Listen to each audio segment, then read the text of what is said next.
Gjaku duhet të shpaguhet me gjak.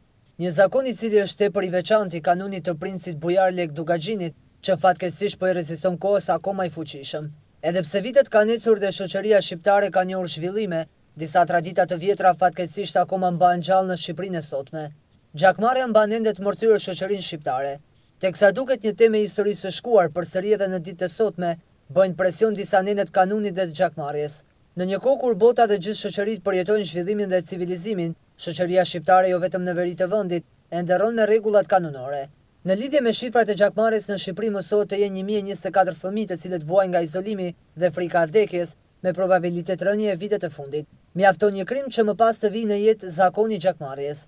Edhe pse në vendin tonë nuk ekzistojnë të dhëna të sakta dhe zyrtare, fenomeni i gjakmarrjes është i përhapur dhe statistikat e shoqatave të ndryshme që merren me këtë drejtim e vërtetojnë një fakt të tillë. Një prej këtyre sondazheve zhvilluar nga shoqata Drejtësi dhe Paqe, në cilën janë anketuar 100 persona, 39 meshkuj dhe 61 femra, del me këto konkluzione. Sot në veri ka ndjeni për kanunin hollësisht vetëm 14% të anketuarve, 77% kanë pak njohuri dhe asgjë 9%. Sa mendojnë se vrasjet e bëra për gjakmarrje kanë përbaz kanunin, 80% i përgjigjen po dhe 20% jo. Në rast se ndonjë pjesëtar i familjes do të vritej, 56% të pyeturve do të hakmerrshin dhe 44% jo. Besimi tek drejtësia shqiptare vazhdon të jetë i ulët, ku vetëm 19% besojnë dhe 81% e tyre nuk kanë besim.